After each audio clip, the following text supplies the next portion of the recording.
जरंगे सारखा म्हणजे मामूली काम करायचं नाही तर देशमुखच्या पत्नीला निवडून आणू शकलं का बीडमधून सांगा मला तुम्ही. कोर्टात काय होईल, लीगल म्युझिक काय चालू होईल, किंवा मी आज नाही डिक्लेअर करणार की आमचा मास्टर प्लॅन काय. मास्टर प्लान ऐसा है भाई, हिला के रख देगा, हिला के पानी कम जरंगे भी नहीं रहेगा, ये ध्यान में रखना. बम्बई के भाषा में भाई हमको किसको अपमानित नहीं करना. डल्ला डल्ला बम्बई के भाषा में यार छोड़ना यार पत्रकार साहेब. यार बोलने लगा था मैं तो यार वो गुराखी की भाषा भी बोलता हूँ, बम्बई वाली भाषा बोलता हूँ. डल्ला डल्ला. हे क्या होता है ना, हे असं आहे ना की हे सगळे सर्व पक्षीय कनेक्शन तिथं आणलेले असतात. असे मन्या हे उष्ट तिथं उभं केलं आणि कुटुंब जर स्ट्रॉंग राहिलं, ही सगळी मंडळी जर स्ट्रॉंग राहिली तर तुम्हाला सांगतो देशमुख कुटुंबाला न्याय मिळण्याच्या आधी आम्ही घुले प्रकरणामध्ये फाशी देण्यापर्यंत आम्ही आमची भूमिका स्पष्ट ठेवू, कोर्टाकडे ठेवू, स्वच्छ ठेवू. बजरंग ए बाबा बजरंग, मेरे को लगता है ते काय राजेश काय शिक्षण झालंय त्यांचं, काय ग्रॅज्युएट झालेत का. नापास असेल. जर आर्ट्समध्ये झाले असेल तर राज्यशास्त्र वाचलं असेल, समाजशास्त्र वाचलं असेल. अहो स्वतः डिक्लेरेशन द्यायचं नसतंय, तो मी नवे म्हणायसाठी स्वतःचं कॅरेक्टर सर्टिफिकेट लिहिलं जात नसतंय. कोणता आरोपी म्हणतंय मी केलंय म्हणून, असं जगात सापडलं का कुठं आरोपी मी केलंय हो मी केलंय म्हणणारा. आरोपीला खाक्या दाखवावं लागतंय, आरोपीला कोर्टात न्यावं लागतंय, तेव्हा आरोपी बोलत असते बजरंग. मी तेव्हा म्हणलं माझी बहीण काय पोलीस हवालदार नाही सुप्रियाताई, आणि बजरंग सुद्धा पोलीस शिपाई झालेला मला माहीत नाही. क्लीन चिट द्यायला त्या प्रकरणामध्ये तपास अधिकारी आहे का, असं झालंय का. बाप तपास करीत असते, बाप क्लीन चिट देते. बापाचं प्रेम समजू शकतो, पण बापाची औलाद जर या सगळ्या मर्डरमध्ये असेल तर ती कशी सुटल. जिथे म्हणजे एखाद्या प्रकरणाला वाचा फोडायची असते तिथे माध्यमांचा खूप मोठा रोल असतो, आणि जेव्हा समूह मायनॉरिटी असतो त्यावेळेस ती वाचा फक्त माध्यमं फोडू शकतात.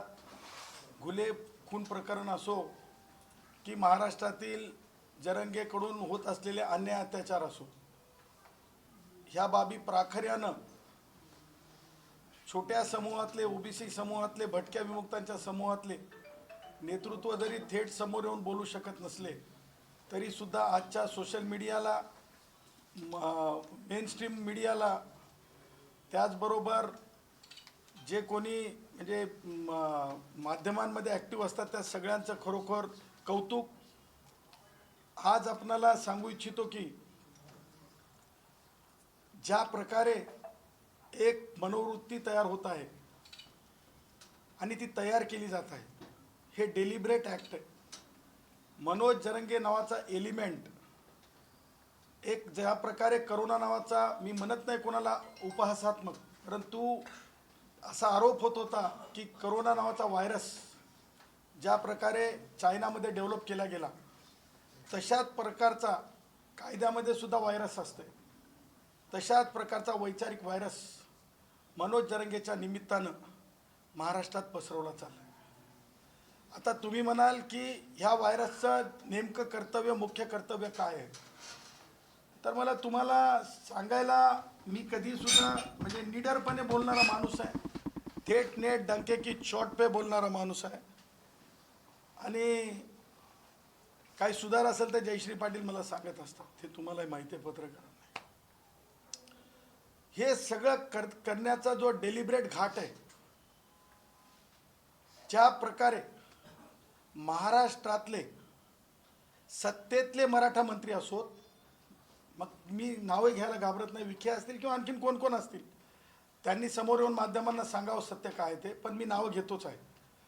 विखे असतील किंवा आणखीन कोणी मराठा मंत्री असतील किंवा उपमुख्यमंत्री एकनाथ शिंदे असतील किंवा सर्व पक्षातले आमदार असतील, माझं स्पष्ट आणि थेट म्हणणं आहे, डंके की चोट पे म्हणणं आहे की जरंगे हा व्हायरस महसूल विभाग जो आहे तो एका सन्माननीय बावनकुळे साहेबांकडे नको, ह्याच्यासाठी ही संघटितपणे ही शब्दांची झोड, हा सामूहिक अपमान, सार्वजनिक अपमान, आईच्या ज्यांना मा जिजाऊ समजली ना, ज्यांना मा रमाई समजली ना, मा अहिल्या देवी होळकर समजेल ना, ज्यांना आई सावित्री आईचं कर्तव्य समजेल ना, त्यांना ते पावित्र्य समजेल की दुधाचं पावित्र्य काय असतं, वैचारिक दुधाचं असो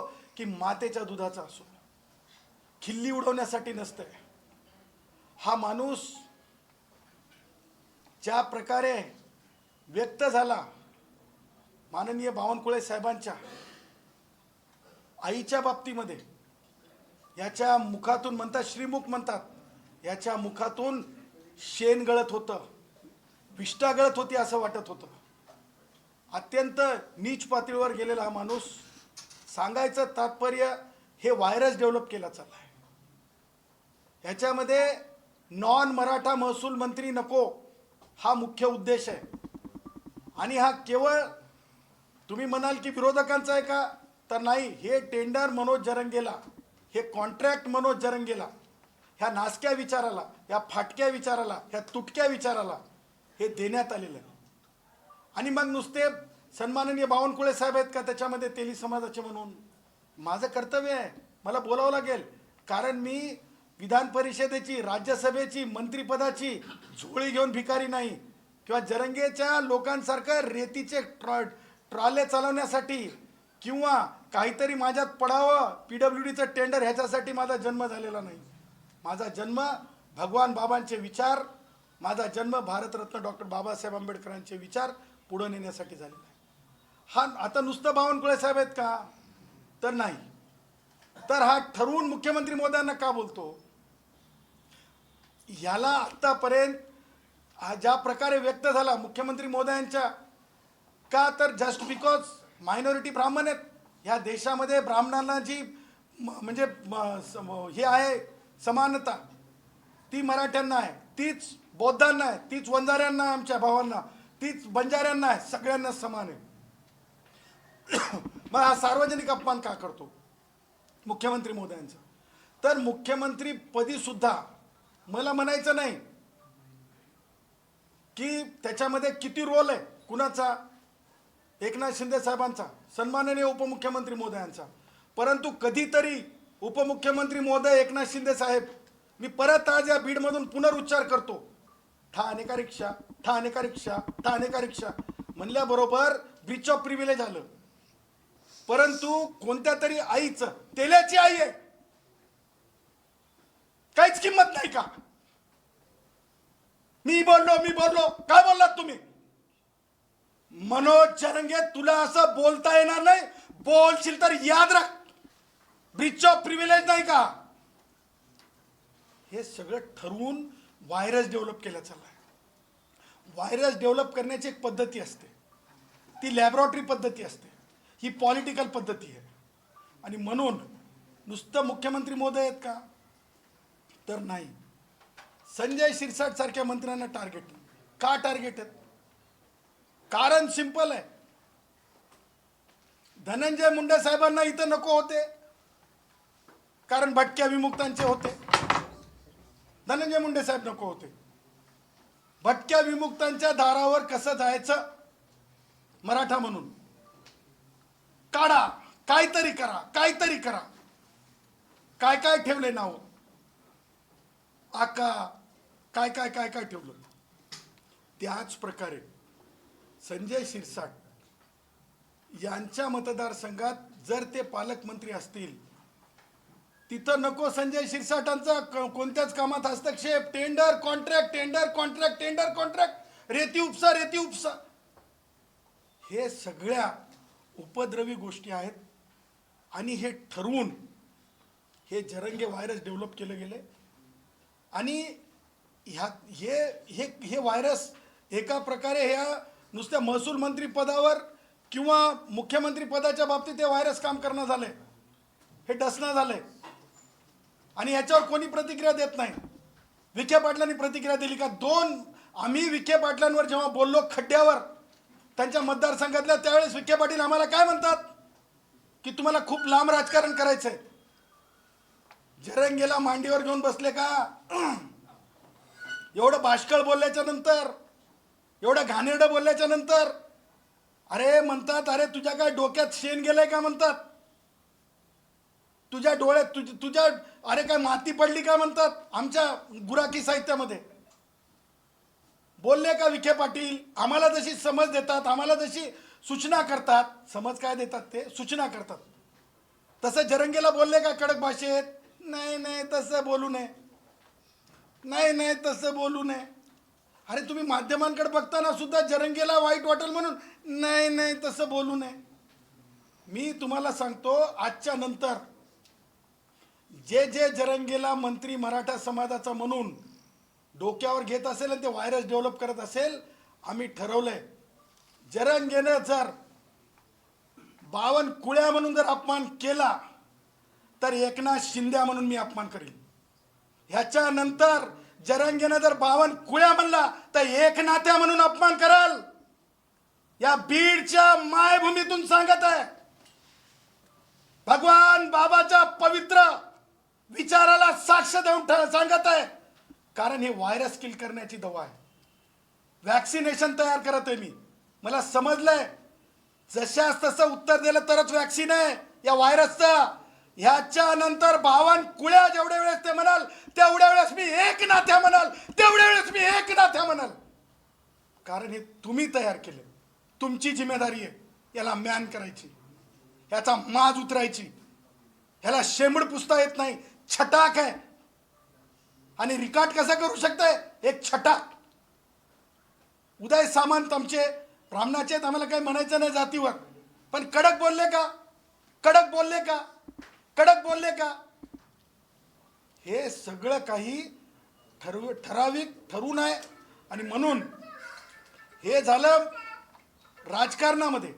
त्याच प्रकारे गावोगाव जी जुनी व्यवस्था होती, म्हणजे जुनी ज्या प्रकारे व्यवस्था होती की एक जर तेली असेल तर त्याला त्रास व्हावा, एक जर माळ्याचं घर असेल तर त्याला त्रास व्हावा, एक जर लोहाराचं घर असेल तर त्याला त्रास द्यायचा, एक जर आपलं सुतार भावाचं घर असेल तर त्याला त्रास द्यायचं, 2 जर वडराचे घरं असतील भावाचे तर त्यांना त्रास द्यायचे, कैकाड्याचे घरं असतील तर त्यांना त्रास द्यायचे. ही एक ठरवून असलेली भूमिका. पुन्हा एकदा ती व्यवस्था, आम्ही मसल पॉवर आहेत. एक कसला पाटील रे तू? कोणत्या संविधानामध्ये मला वाचायला मिळालं नाही. गावाचा पोलीस पाटील आता बौद्ध समाजाचा असतंय. जरंगे, जरंग्या, मन्या मन्या. हे मी रेटून सांगत आहे, कारण हे कांटाळा जोपर्यंत उघडत नाहीत ना तोपर्यंत समजत नसतंय. आणि म्हणून ही गावची नव्यानं जी व्यवस्था जिवंत करण्याचं जे धाडस आहे, तुम्हाला सांगतो सुप्रिया ताई सुद्धा त्याचा पार्ट बनल्यात. माझा घुले ज्या वेळेस हत्या होते माझ्या घुलेची, सुप्रिया ताई तुम्ही संसद रत्न आहेत, मी गुणरत्न आहे.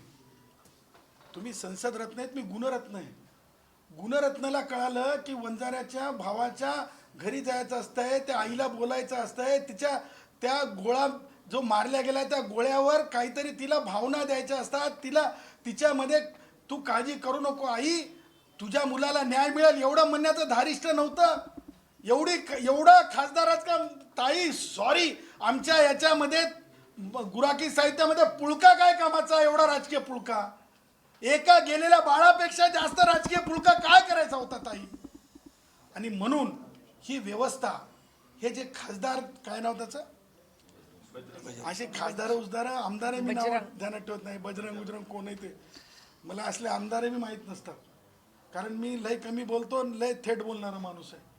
तुम्हाला सांगतो ही व्यवस्था उभी, पुन्हा एकदा ही व्यवस्था, संकटमय व्यवस्था उभी करायची गावगाड्यामध्ये. आणि गावगाड्याच्या माणसांना पुन्हा अडकुत्यात, पुन्हा चापकात, पुन्हा म्हणजे ज्याला आपण म्हणतो फडा तर आणू शकत नाहीत, पण ही आधुनिक प्रकारची तुम्हाला सांगतो एक व्यवस्था जी आहे, अत्याचारी व्यवस्था निर्माण करायची. जो मुलगा, मला सांगा, माननीय आमचे ते वाल्मिक कराड साहेब, त्यांची चार्जशीट तुम्हाला पत्रकारांना सांगतो.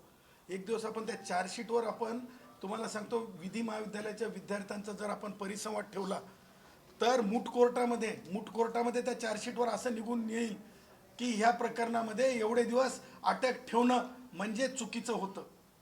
मग का हे ठेवलं चाललंय? त्याच्या मागचं कारण फार सिंपल आहे. हे ठेवण्या जाणे मागचं कारण की वाल्मिक कराड सारखा बौद्धांपासून ते सामान्यातल्या सामान्य वंचितांपर्यंत लग्न कार्याला मदत करणारा कोणी सुद्धा भटक्यातला घडू नये, दिसू नये, पुढं हिंमत करू नये, अशा प्रकारचं हे टॉर्चरिंग वर्क आहे. आणि मला सांगा, जे धस भस काय काय होते ते आका बाका म्हणत गेले, ते आज कुठे आहेत? ते लपलेले आहेत, ते हरवलेले आहेत. धस आपण हरवलात का विचारतो प्रश्न. बीडमध्ये येऊन विचारतो की आपण हरवलात का? आणि म्हणून माझं तुम्हाला म्हणणं आहे, तुम्ही आपल्या माध्यमातून सरकारला, की अशी व्यवस्था निर्माण होऊ देऊ नका.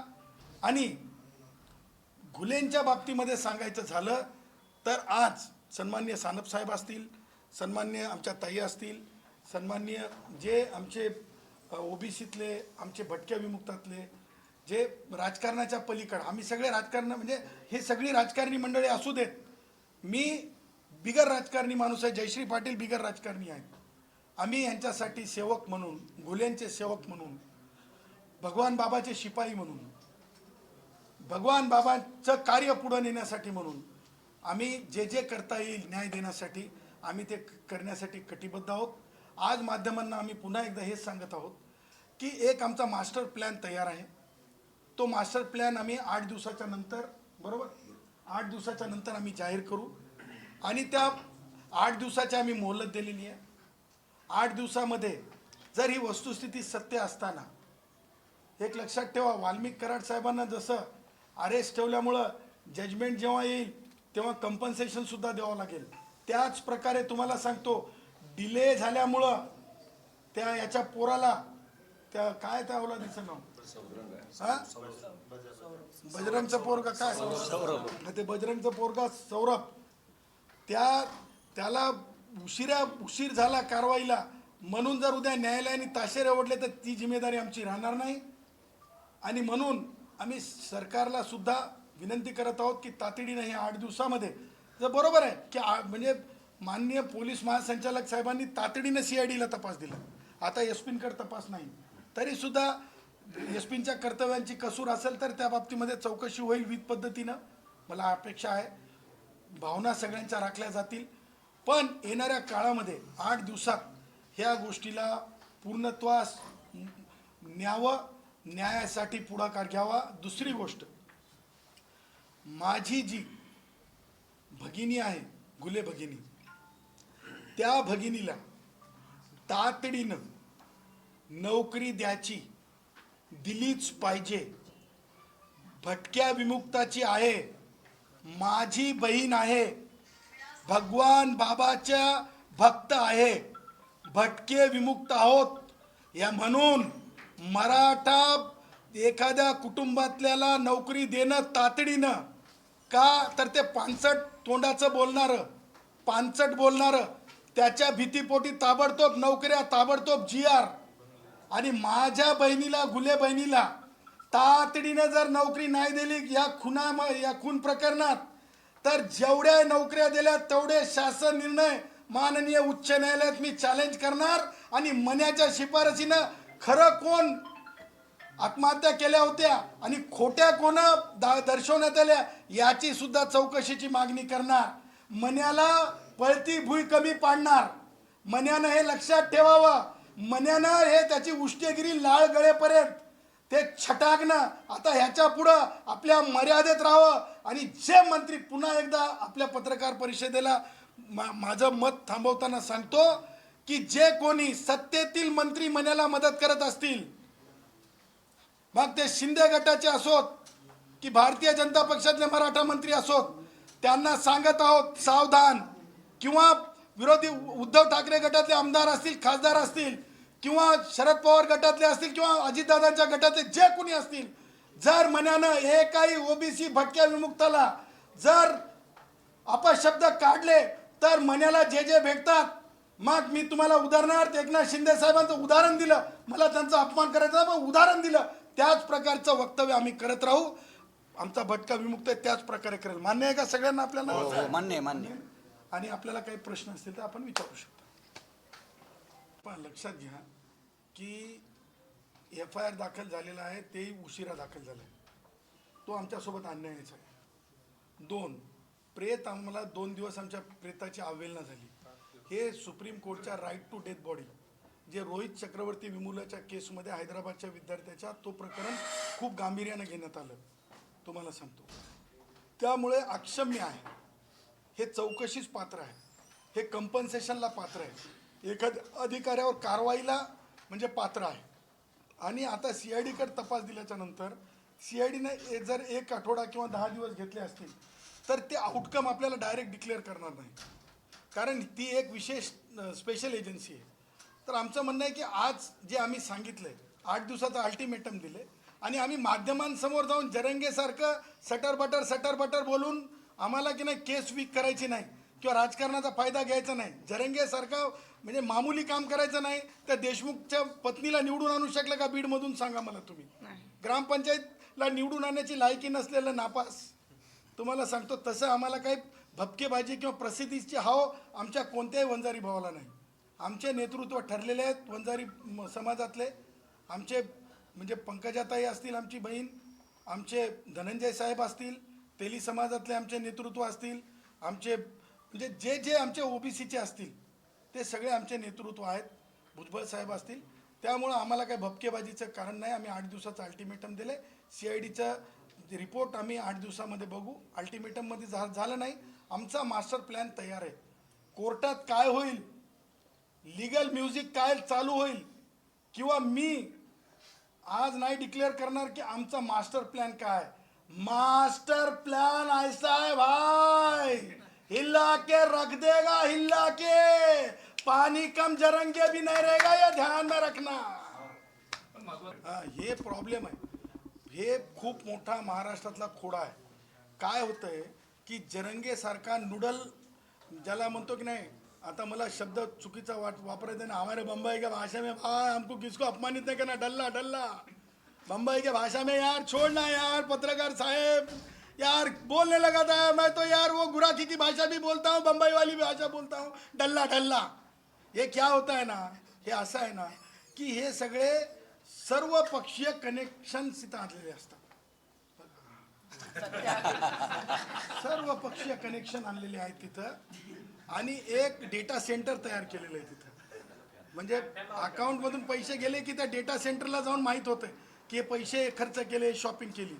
तसं हे मन्या हे उष्ट तिथं उभं केलं आणि तुम्हाला सांगतो हे उभं करून ही सगळी प्रेशर पॉलिटिक्सच्या आधारे ही सगळी डिलेड जस्टिस, डिनाईड जस्टिस आहे. त्यामुळं मला असं वाटतं की म्हणजे आम्ही फार बेफिकर आहोत असं नाही, हम फिकर के साथ आहे. आणि नक्की घुले प्रकरणामध्ये तुम्हाला सांगतो कुटुंब जर स्ट्रॉंग राहिलं, ही सगळी मंडळी जर स्ट्रॉंग राहिली तर तुम्हाला सांगतो देशमुख कुटुंबाला न्याय मिळण्याच्या आधी आम्ही घुले प्रकरणामध्ये फाशी देण्यापर्यंत आम्ही आमची भूमिका स्पष्ट ठेवू, कोर्टाकडे ठेवू, स्वच्छ ठेवू, कायदेशीर ठेवू, त्या जरंगेसारख्या उष्टे भाषेत ठेवणार नाही. बजरंग, ए बाबा बजरंग, मेरे को लगता है ते काय राजेशास्त्र काय शिक्षण झालंय त्यांचं, काय ग्रॅज्युएट झालेत का? नापास असेल. जर आर्ट्समध्ये झाले असेल तर राज्यशास्त्र वाचलं असेल, समाजशास्त्र वाचलं असेल. अहो स्वतः डिक्लेरेशन द्यायचं नसतंय, तो मी नवे म्हणायसाठी स्वतःचं कॅरेक्टर सर्टिफिकेट लिहिलं जात नसतंय. आणि कोणता आरोपी म्हणतंय मी केलंय म्हणून? असं जगात सापडलंय का कुठं आरोपी मी केलंय, हो मी केलंय म्हणणारा? आरोपीला खाक्या दाखवावं लागतंय, आरोपीला कोर्टात न्यावं लागतंय, आरोपीची आयडेंटिटी घेऊ नये म्हणून काळी टोपी घालून न्यावं लागतंय, आरोपीला कायद्याचा बडगा सांगावं लागतंय, आरोपीला नेऊन बसवावं लागतंय. तेव्हा आरोपी बोलत असते बजरंग. मी तेव्हा म्हणलं माझी बहीण काय पोलीस हवालदार नाही, सुप्रियाताई, आणि बजरंगसुद्धा पोलीस शिपाई झालेला मला माहीत नाही, क्लीन चिट द्यायला त्या प्रकरणामध्ये तपास अधिकारी आहे का? असं झालंय का? बाप तपास करीत असतंय, बाप क्लीन चिट देते. बापाचं प्रेम समजू शकतो, पण बापाची औलाद जर या सगळ्या मर्डरमध्ये असेल तर ती कशी सुटल? त्याच्यामुळं चौकशी तेवढंच आहे ना, तर बापानं सांगाव घेऊन जा पोलिसाला म्हणून. नेऊन सोडायची काय गरज आहे? एवढा अनवाळ आहे का? एवढं लल्लू आहे का? राष्ट्रवादी काँग्रेसचे वयोवृद्ध पुढारी शरद पवार असतील किंवा आमच्या संसदरत्न सुप्रियाताई असतील, ह्या प्रकरणामध्ये त्या म्हणजे त्यांची भूमिका स्पष्ट उघडी पडलेली की त्या म्हणजे राजकारणामध्ये ज्या समानतेनं वागायला पाहिजे, जे न्याय द्यायला पाहिजे ते नाहीत, त्या पक्षपाती आहेत, त्या जाती अंध असल्यासारखं त्यांचं ते वक्तव्य आहे. एक्स्ट्रा ज्याला म्हणतो आपण आपलं इन्व्हेस्टिगेटिव्ह आहे, एक्स्ट्रा इन्व्हेस्टिगेटिव्ह अफेअर ह्यासाठी म्हणतो मी सुप्रियाताई, कारण पोलीस शिपाई जो असतो ना तो प्रॉपर अथॉरिटी आहे.